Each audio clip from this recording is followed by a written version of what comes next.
Hello दोस्तों, आप सभी का स्वागत है आपके अपने यूट्यूब चैनल एग्जाम नॉलेज। तो चलिए फिर आज हम बात करते हैं यानी कि UP police previous year question paper. ठीक है, यानी कि आज हम देखते हैं यानी कि 8, 9, 10 यानी कि 3 आज से जो है वो यूपी पुलिस का जो एग्ज़ाम है वो पहला दिन है।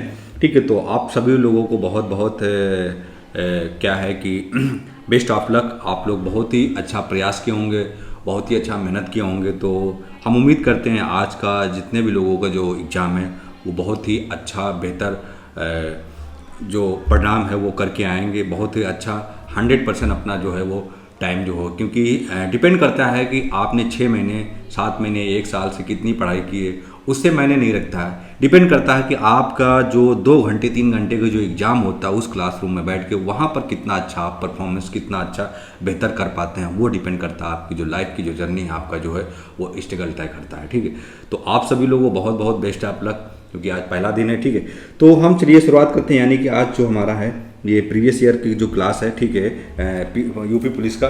तो आप लोगों को बता दें आज के जो 2 पेपर होंगे यानी कि फर्स्ट मीटिंग, सेकंड मीटिंग, उन पेपरों का जो एनालिसिस होगा वो आज शाम को, ये कल जो है आपको मिल जाएगा। यानी कि 3 शिफ्ट के जो पेपर होंगे 3 दिन यानी कि 8, 9, 10 इन जितने भी पेपर होगा उनका जो होगा फुल एनालिसिस विद आंसर के साथ जो है वो आपको हमारी टीम द्वारा या मेरे द्वारा जो है आपको बताया जाएगा। ठीक है, तो चलिए देखते हैं, शुरुआत करते हैं कि हमारा जो पहला क्वेश्चन है वो कौन सा है। ठीक, तो निम्नलिखित में से किस जिले को राष्ट्रीय राजधानी क्षेत्र यानी कि एनसीआर के 23वें जिले के रूप में जो है वो क्या है शामिल किया गया है। ठीक, कौन से 23वें, एनसीआर के 23वें जिले के रूप में जो है शामिल किया गया। ठीक, तो अगर हम बात करते हैं इसके आंसर के, तो इसका जो आंसर होगा वो होगा ऑप्शन नंबर 2। ठीक, यानी कि अलीगढ़ को, ठीक, किसको, अलीगढ़ को जो है वो एक एनसीआर के रूप में जो है वो शामिल करने के प्रस्ताव जो है वो क्या है जारी किया गया। ठीक, तो अलीगढ़ को एनसीआर 23वें जिले के रूप में जो वो क्या है शामिल करने का जो प्रस्ताव जो है वो क्या है जारी किया गया है, या जारी हो।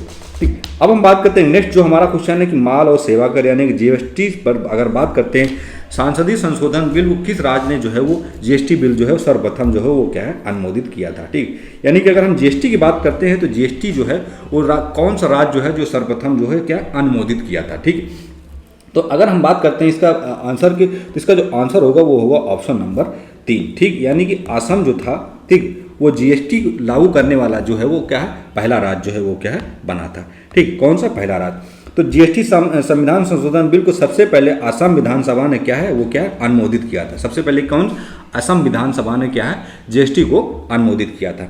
ठीक, अब पाल राजवंश के सर्वप्रथम राजा कौन थे। ठीक, यानी कि हमारा जो पाल राजवंश था, ठीक, उसके सर्वप्रथम राजा जो थे वो कौन से थे। ठीक, तो यानी कि गोपाल, नंदलाल, धर्मपाल, देवपाल। ठीक, तो पाल वंश अगर हम बात करते हैं, पाल वंश राजा के सर्वप्रथम राजा की अगर हम बात करते हैं, ठीक, तो वो जो ऑप्शन होगा वो होगा हमारा ऑप्शन नंबर 1, यानी कि गोपाल जो थे। ठीक, गोपाल, ठीक, गोपाल जो थे वो पाल राजवंश के जो है वो सर्वप्रथम राजा जो वो थे। ठीक, तो पाल वंश की स्थापना जो हुई थी वो गोपाल ने बंगाल में की थी। ठीक, तो पाल वंश की जो स्थापना हुई थी कहाँ पर हुई थी, वो बंगाल में की थी। ठीक, अब वह बागान जहाँ किसी एक के फसल की खेती की जाती थी उसे क्या कहा जाता था। ठीक, यानी कि अगर हम देखें तो वह बागान जहाँ किसी एक किस्म की जो है वो फसल की जो खेती है वो की जाती थी। ठीक, तो उसे क्या कहा जाता था। ठीक, तो अगर हम बात करते हैं ऑप्शन नंबर जो हमारा क्वेश्चन नंबर जो हमारा 4 है, ठीक, यानी कि हमारा जो क्वेश्चन नंबर 4 है उस क्वेश्चन नंबर अगर हम 4 की अगर बात करते हैं, ठीक, तो अगर 4 की बात करते हैं तो उसका जो सही आंसर होगा वो होगा ऑप्शन नंबर 4। ठीक, यानी कि रोपड़ की खेती की जाती थी। किसकी खेती की जाती, रोपड़ की खेती जो है वो क्या है की जाती थी। ठीक, ऑप्शन नंबर 4। तो बड़े क्षेत्र में एक ही नकदी फसल उगाने को क्या है रोपड़ खेती कहते थे। ठीक, यानी कि एक ही फसल जो उगाई जाती थी उसको क्या है रोपड़ खेती जो है वो क्या कहा जाता था। ठीक, अब हम बढ़ते हैं, हमारा अगला जो क्वेश्चन है कि पृथ्वी के अलावा अन्य किस ग्रह को नीला ग्रह जो है वो कहा जाता है। ठीक, यानी कि पृथ्वी के अलावा भी अन्य किस ग्रह को जो है वो क्या है नीला ग्रह कहा जाता है। ठीक, यानी कि पृथ्वी के अलावा भी ऐसा कौन सा ग्रह है जिसे हम नीला ग्रह जो है वो कहा जाता है। ठीक, ऑप्शन देखते हैं, यानी कि पृथ्वी, मंगल, प्लूटो, बृहस्पति। ठीक, ये हमारे 4 ऑप्शन है। ठीक, तो अगर हम सही आंसर की बात करते हैं जो हमारा आंसर होगा वो होगा 4। ठीक, यानी कि हमारा जो बृहस्पति है, ठीक, बृहस्पति ये हमारा नीला ग्रह जो है वो क्या है कहलाता है। ठीक, अब हम बढ़ते हैं हमारा अगला क्वेश्चन, निम्नलिखित में से कौन सा विकल्प निष्क्रिय गैस जो है वो नहीं है। ठीक, यानी कि निष्क्रिय गैस की अगर हम बात करते हैं तो इसमें कौन सा ऐसा है विकल्प है जो निष्क्रिय गैस जो है वो नहीं है। ठीक, कौन सा निष्क्रिय गैस? तो ऑप्शन नंबर जो हमारा 4 है, ठीक, यानी क्लोरीन। ठीक, कौन सा? क्लोरीन। ठीक, क्लोरीन जो गैस है वो एक निष्क्रिय गैस जो है वो नहीं मानी जाती। ठीक, तो क्लोरीन जो है हाइड्रोजन गैस है, जबकि अन्य सभी गैस जो है वो निष्क्रिय हैं, यानी कि नोबल है। ठीक, तो क्लोरीन हमारी क्या है? वो एक हाइड्रोजन गैस है। कौन सी गैस है? हाइड्रोजन गैस है। ठीक, अब हम बढ़ते हैं अगला जो क्वेश्चन है, क्योंकि लड़के को जो पुस्तक को जो लेखक है वो कौन? ठीक, यानी कि एक जो पुस्तक लिखी हुई थी, कौन से? क्यों क्यों लड़कों। ठीक, यानी क्यों क्यों लड़कों। ठीक, तो इस पुस्तक के जो लेखक हैं वो लेखक कौन है? ठीक, अब इसमें 4 ऑप्शन है। ठीक, तो अगर हम देखते हैं इसके सही आंसर की बात करें, जो हमारा ऑप्शन नंबर 1 है। ठीक, कौन? महादेवी वर्मा। तो क्यों के लेखक जो है हमारी वो है महादेवी वर्मा। ठीक, कौन है? महादेवी वर्मा, क्योंकि लेखक कि पुस्तक के लेखक। ठीक, अब हम बात करते हैं गुलाबी गैंग के संस्थापक कौन थे? ठीक, यानी कि हमारा जो गुलाबी गैंग था उसके संस्थापक कौन थे? ठीक, तो क्वेश्चन नंबर की बात करते हैं, जो क्वेश्चन नंबर हमारा 4 है। ठीक, तो गुलाबी गैंग के संस्थापक की अगर हम बात करते हैं वो है सपंत पाल देवी। कौन है? सपंत पाल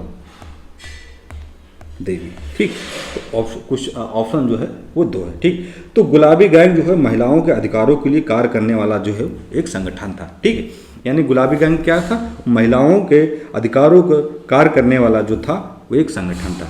ठीक, अब मुरादाबाद जो है किस कार्य हेतु प्रसिद्ध है? ठीक, यानी कि अगर हम बात करते हैं उत्तर प्रदेश में जो मुरादाबाद जो डिस्ट्रिक्ट है वो किस कार्य हेतु सबसे ज़्यादा है, वो क्या है? प्रसिद्ध माना जाता है। ठीक, यानी कि पीतल, तांबा, हीरा, स्टील, ये जो हमारे हैं इतने 4 ऑप्शन हैं। ठीक, तो अगर हम बात करते हैं जो पीतल है, ठीक, यानी कि ऑप्शन नंबर 1। ठीक, तो पीतल जो है ये मुरादाबाद के लिए क्या है? एक प्रसिद्ध माना जाता है। क्या माना जाता है? प्रसिद्ध माना जाता है।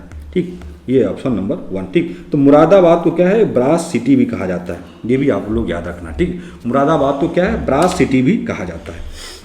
ठीक, अब हम बढ़ते अगला जो क्वेश्चन है कि सर्वप्रथम किस देश ने महिलाओं को मतदान का अधिकार प्रदान किया था? ठीक, यानी कि अगर हम बात करते हैं महिलाओं का जो अधिकार था, वोट देने का जो अधिकार था वो पहले नहीं था हमारे जो, अगर हम बात करते हैं हमारा जो भारत देश, ठीक ठीक, तो भारत देश में क्या है? महिलाओं को वोट देने का जो अधिकार था वो नहीं था। ठीक, जब हमारा नया कॉन्स्टिट्यूशन जो बना, सब लोगों को वोट देने का अधिकार। ठीक, तो हम बात करते हैं इसमें कि सर्वप्रथम किस देश ने महिलाओं को मतदान देने का जो अधिकार है वो किस देश ने सर्वप्रथम किया? ठीक, तो अगर हम ऑप्शन देखें, यानी कि सऊदी अरब, भारत, न्यूजीलैंड, रूस। ठीक, तो अगर ऑप्शन देखें तो कुछ आंसर नंबर जो हमारा है वो ऑप्शन नंबर 3।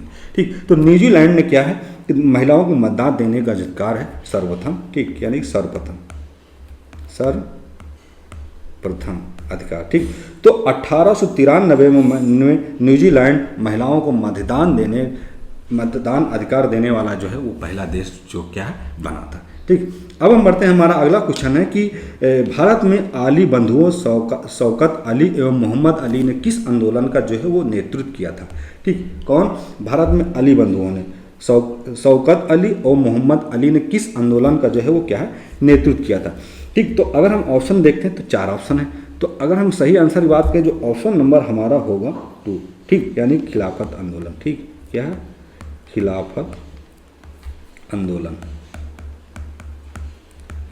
ये हो जाएगा हमारा क्वेश्चन ऑप्शन नंबर 2। ठीक, तो खिलाफत आंदोलन की अगर हम बात करें तो 1919 से 1924 का नेतृत्व जो था वो अली बंधुओं ने किया था। किसने किया था? अली बंधुओं ने। ठीक, कब तक किया था? तो 1919 से और 1924 तक ये जो अली बंधुओं ने क्या है? किया था।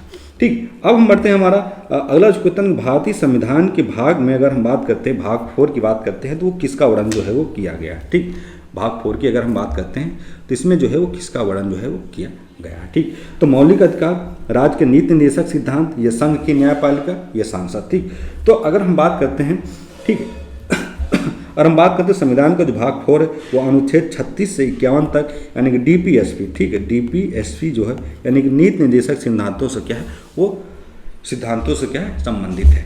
ठीक, किससे? नीति निर्देशक तत्वों से संबंधित है। ठीक, तो ऑप्शन नंबर जो हमारा होगा वो होगा हमारा ऑप्शन नंबर 2। ठीक, यानी कि राज्य के नीति निर्देशक तत्व जो है वो ऑप्शन नंबर 2। ठीक है, अब हम बढ़ते हैं, हमारा जो अगला क्वेश्चन है अगला जो क्वेश्चन है, काली मिट्टी कहाँ पाई जाती है, ठीक। यानी कि अगर हम काली मिट्टी की बात करते हैं, जो हमारी काली मिट्टी है वो कहाँ पाई जाती है, ठीक। तो काली मिट्टी जो हमारे रेगुर में पाई जाती है, रेगुर में, ठीक। तो रेगुर में काली मिट्टी एक ब्लैक सॉल रेगुर मिट्टी रेगुर सॉल भी कहा जाता है। यह मिट्टी मुख्य रूप से क्या है, भारत के दक्कन पठार क्षेत्र में पाई जाती है, जैसे कि महाराष्ट्र, मध्य प्रदेश, गुजरात, तेलंगाना और कर्नाटक में, ठीक। कहाँ पर? महाराष्ट्र, मध्य प्रदेश, गुजरात, तेलंगाना और कर्नाटक में जो है वो काली मिट्टी जो है वो क्या है, पाई जाती है, ठीक। अब हम बढ़ते हैं, हमारा जो अगला क्वेश्चन है कि सरदार वल्लभ भाई पटेल ने कृषि एवं प्रौद्योगिक विश्वविद्यालय जो है वो कहाँ पर स्थित है, ठीक। यानी कि सरदार वल्लभ भाई पटेल कृषि एवं प्रौद्योगिक विश्वविद्यालय जो है वो कहाँ पर स्थित है, ठीक। तो ऑप्शन देखें, यानी कि लखनऊ, पंतनगर, मेरठ, सहारनपुर, ये हमारे जो हैं वो टोटल कितने, 4 ऑप्शन, ठीक। तो अगर हम सही आंसर की बात करें वो होगा हमारा मेरठ, ठीक। तो ये हमारा क्या हो जाएगा, मेरठ, ऑप्शन नंबर 3, ठीक। तो यह कृषि विश्वविद्यालय जो हो मेरठ में क्या है, स्थित है, ठीक। अब हम बढ़ते हैं, हमारा अगला जो क्वेश्चन है कि मानव अधिकारों की सार्वभौमिक घोषणा यानी यूडीएचआर के अनुच्छेद 4 में जो है वो क्या वर्णित है, ठीक। क्या है, अनुच्छेद 4, ठीक, अनुच्छेद 4, ठीक। तो अनुच्छेद 4 में जो है वो क्या वर्णित है, ठीक है। तो अनुच्छेद 4 की अगर हम बात करें तो वो है ऑप्शन नंबर 1, ठीक, गुलामी से स्वतंत्रता, ठीक। तो अनुच्छेद 4 हमें ये कहता है कि हम गुलामी नहीं करेंगे, यानी गुलामी से स्वतंत्रता जो दिलाता है वो हमारा आर्टिकल नंबर 4, ठीक। तो अनुच्छेद 4 जो है वो दास्ता एवं गुलामी के निषेध से जो है वो क्या है, संबंधित है। किससे? अनुच्छेद 4 जो है वो दास्ता और गुलामी के निषेध से क्या है वो है संबंधित जो है वो क्या है, माना जाता है, ठीक। अब हम बढ़ते हैं, हमारा जो अगला क्वेश्चन है कि किस भारतीय गैर सरकारी संगठनों को यूनेस्को 2017 का पुरस्कार जो है वो क्या है, प्रदान किया गया था, ठीक। तो हम बात करेंगे कि भारतीय गैर सरकारी संगठनों को यूनेस्को 2017 यानी कि 2017 का जो पुरस्कार था वो किस संगठन, सरकारी संगठन द्वारा जो है वो यूनेस्को को प्रदान किया गया था, ठीक। तो अगर हम देखते हैं सही आंसर की अगर हम बात करते हैं इसकी, तो सही आंसर जो हमारा होगा वो होगा ऑप्शन नंबर हमारा 3, ठीक। यानी कि स्वयं शिक्षण प्रयोग का, ठीक। तो भारतीय एक गैर सरकारी संगठन जो है वो यूनेस्को, ठीक, यानी गैर सरकारी संगठन जो 2017 का जो पुरस्कार है वो स्वयं शिक्षण प्रयोग में जो वो क्या है, प्रदान किया गया था, ठीक। तो इससे क्या होगा कि जो स्वयं शिक्षण में जो वो पुरस्कार जो प्रदान किया गया था, ये एक हमारी भारतीय गैर सरकारी संगठन द्वारा जो है वो क्या है, प्रदान किया गया, ठीक। अब हम बात करते हैं क्वेश्चन नंबर 17। तो प्रकाश वर्ष का जो मात्रक है वो क्या है, ठीक। यानी कि प्रकाश वर्ष की मात्रक की अगर हम बात करते हैं तो वो क्या है, आप लोगों ने पढ़ा होगा फिजिक्स में, ठीक। ये 9th-10th क्लास में रहता है कि प्रकाश वर्ष का जो मात्रक है वो क्या है, ठीक। तो अगर हम प्रकाश वर्ष की मात्रक की अगर हम बात करते हैं तो इसका जो होगा प्रकाश वो होगा ऑप्शन नंबर 1, ठीक। ये होगा दूरी, ठीक। तो ये चीज़ हमेशा आप यो याद रखना, प्रकाश वर्ष का जो मात्रक होता है वो होता है दूरी, ठीक। तो प्रकाश वर्ष जो होता है एक वर्ष में जितनी दूरी तय करता है उसे क्या हम प्रकाश कहते हैं, ठीक। यानी कि एक वर्ष में प्रकाश जो है एक वर्ष में जितनी दूरी तय करता है उसे हम प्रकाश वर्ष कहते हैं, ठीक। तो दूरी जो है वो है प्रकाश वर्ष का जो है वो क्या है, मात्रक कहलाता है, ठीक है। क्योंकि प्रकाश वर्ष की दूरी तय करता है, दूरी जो हो जाएगा वो प्रकाश वर्ष का क्या है, मात्रक कहलाएगा, ठीक। अब हम बढ़ते हैं अगला जो क्वेश्चन, मनुष्य की आंख का रंग किस पर निर्भर होता है, ठीक। यानी कि अगर हम मनुष्य की आंख का रंग अगर हम बात करते हैं तो वो किस पर निर्भर रहता है, ठीक। तो जैसे आइरिस, कार्निया या फेस या लेंस, ठीक। तो अगर हम देखें जो ऑप्शन नंबर की अगर हम बात करते हैं इसका, तो वो होगा ऑप्शन नंबर 1, ठीक। यानी कि आइरिस, ठीक। क्या हो जाएगा, आइरिस, ठीक। तो आइरिस में उपस्थित एक वर्णक यानी पिगमेंटेशन होता है, तो आंख का जो वो क्या है, रंग जो है वो क्या है, निर्धारित करता है, ठीक। आंख का क्या है, वो रंग निर्धारित करता है, ठीक। क्या है, रंग निर्धारित करता है, पिगमेंट, ठीक। अब हम बढ़ते हैं अगले क्वेश्चन की ओर, ठीक। अगला जो क्वेश्चन है कि हिंद स्वराज पुस्तक के लेखक जो है वो कौन है, ठीक। कौन सी पुस्तक, हिंद स्वराज, ठीक। तो हम देखते हैं कि जो हमारा हिंद स्वराज की पुस्तक के जो लेखक हैं वो कौन है, ठीक। तो देखते हैं इसके लेखक, यानी कि ऑप्शन देखें तो 4 है, महात्मा गांधी, गोपाल कृष्ण गोखले या बाल गंगाधर तिलक या मौलाना आजाद, ठीक।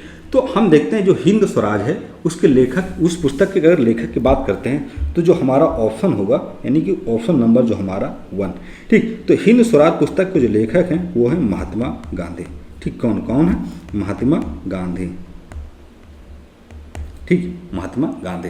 अब हम बढ़ते हैं, अगला जो क्वेश्चन है कि 6ठी शताब्दी ईसा पूर्व के दौरान उत्तर प्रदेश के किस क्षेत्र में चेदी कहा जाता था? क्या कहा जाता था? चेदी। चेदी जो है वो क्या था और इसे क्यों कहा जाता था? ठीक है, तो उत्तर प्रदेश की अगर हम बात करते हैं पूर्व ईसा पूर्व के दौरान जो है उत्तर प्रदेश किस क्षेत्र, यानी कि उत्तर प्रदेश में एक ऐसा क्षेत्र जो था उसको क्या चेदी कहा जाता था। ठीक, तो ये चेदी क्या था और ये किस जनपद के, मतलब किस जनपद के उस पर जो है वो क्या है आधार पर आती थी चेदी। तो ये जो हमारा ऑप्शन है ये है 1। ठीक, तो बुंदेलखंड क्षेत्र में उत्तर प्रदेश के ईसा पूर्व की बात करते हैं वहाँ पर क्या है चेदी कहा जाता था। ये बुंदेलखंडी क्षेत्र को चेदी कहा जाता था। ठीक है, अब हम बढ़ते हैं, हमारा अगला जो क्वेश्चन है मौर्य जनपद का अंतिम शासक कौन था? यानी कि अगर हम मौर्य जनपद की बात करते हैं, ठीक, तो मौर्य जनपद का जो अंतिम शासक था वो कौन था? ठीक है, यानी कि मौर्य जनपद का जो अंतिम शासक था वो कौन था? तो अगर हम आंसर की बात करते हैं, इसका जो सही आंसर होगा वो होगा ऑप्शन नंबर 3। ठीक, बृहद, क्या होगा? बृहदर्थ, ये हो जाएगा बृहदर्थ। ठीक, यानी ऑप्शन 3। तो बृहदर्थ जो था वो मौर्य वंश का अंतिम शासक था। ठीक, बृहदर्थ जो था मौर्य वंश का जो अंतिम शासक कहलाता है। ठीक, अब हम बढ़ते हैं, अगला जो क्वेश्चन है प्राचीन भारत में जबाली ऋषि का आश्रम वर्तमान उत्तर प्रदेश के किस जिले में था? ठीक, यानी कि जो प्राचीन भारत का जो जबाली ऋषि था उसकी अगर हम आश्रम की बात करते हैं तो वर्तमान उत्तर प्रदेश के जो है ठीक वो किस जिले में है या था? ठीक, तो जैसे कि हम बात करते हैं ये 4 जिले हैं, लखनऊ, जौनपुर, वाराणसी, सीतापुर। ठीक, तो ये 4 ऑप्शन। ठीक, तो अगर हम इसका सही आंसर की बात करते हैं तो ये जो होगा हमारा ये होगा ऑप्शन नंबर 2। ठीक, तो ये जो होगा हमारा क्या होगा? जौनपुर। ठीक, क्या होगा? जौनपुर। ठीक, राजा हर्षवर्धन ने कहा भद्र विहार नामक ज्ञान केंद्र जो है वो कहाँ पर स्थापित? ठीक, किसने? राजा हर्षवर्धन। ठीक, राजा हर्षवर्धन ने कहा कि भद्र, ठीक है, एक मिनट, भद्र विहार नामक ज्ञान केंद्र जो है स्थापना कहाँ की गई थी? ठीक है, कहाँ पर की गई थी? तो हम देखते हैं मथुरा, काशी, कन्नौज, हरिद्वार। ठीक, तो ये जो टोटल हमारे 4 ऑप्शन हैं। ठीक, कितने? 4 ऑप्शन हैं। तो अगर हम देखते हैं सही आंसर की बात करते हैं इसका, ठीक, तो ये होगा हमारा ऑप्शन नंबर क्या है? 3। ठीक, यानी कि कन्नौज में। कहाँ पे? कन्नौज में। ठीक, तो राजा हर्षवर्धन ने कहा था कि भद्र विहार नामक ज्ञान केंद्र की जो स्थापना है वो कहाँ पर? कन्नौज में। ठीक है, यानी कि ऑप्शन नंबर हमारा 3। उर्दू शायरी में फिराक गोरखपुरी के नामक जो है वो कौन प्रसिद्ध है? ठीक, यानी कि हमारी जो उर्दू शायरी में फिराक गोरखपुरी की जो एक नामक से एक प्रसिद्ध जो शायरी थे वो कौन थे? ठीक, तो हम देखते हैं, यानी कि हरिका प्रसाद, रघुपति सहाय या रूपपति सहाय या नवल किशोर। ठीक, तो ये हमारे जो हैं टोटल कितने? 4 ऑप्शन। ठीक, तो अगर हम सही आंसर की बात करते हैं तो वो होगा हमारा ऑप्शन नंबर 2। कौन सा? रघुपति सहाय। ठीक, ये हमारा हो जाएगा ऑप्शन नंबर 2, यानी कि उर्दू शायरी के जो लेखक थे वो रघुपति सहाय जो थे वो फिराक गोरखपुरी नामक एक प्रसिद्ध जो थी वो एक उनकी शायरी की बुक थी। ठीक, अब हम बढ़ते हैं, हमारा अगला जो क्वेश्चन है कि उत्तर प्रदेश में बारिश के मौसम में निम्नलिखित में से कौन से गीत जो हैं वो गाए जाते हैं? यानी कि जब उत्तर प्रदेश में जब बारिश का मौसम होता है तो उस दौरान जो है वो कौन से जो गीत हैं वो गाए जाते हैं? ठीक, तो इसमें हम देखते हैं 4, यानी कि बिरहा, रसिया, चैती, कजरी। ठीक, तो अगर हम देखें इसका जो ऑप्शन नंबर होगा 4। ठीक, यानी कि बरसात के मौसम में कजरी जो है वो उत्तर प्रदेश में क्या है गाई जाती है। ठीक, क्या? कजरी जो है वर्षा ऋतु का एक प्रसिद्ध जो है वो क्या है लोकगीत कहलाती है। ठीक, लोकगीत कहलाती है। अब प्रसिद्ध सूफी संत वार्षिक उर्स के अवसर पर देवा मेला आयोजित जो है वो किया जाता है। ठीक है, यानी कि अगर हम बात करते हैं सूफी संत जो थे वो किसके दौरान जो है एक वार्षिक उर्स के अवसर पर जो है वो एक देवा मेला जो है क्या वो आयोजित किया जाता है। ठीक, तो अगर हम इसके सही आंसर की बात करते हैं, इसका जो सही आंसर होगा वो होगा ऑप्शन नंबर 2, वारिस। ठीक, वारिस अली शाह। ठीक है, तो प्रसिद्ध सूफी संत वारिस अली शाह के वार्षिक उस अवसर पर जो है वो देवा मेला का जो आयोजन है वो क्या है किया जाता है।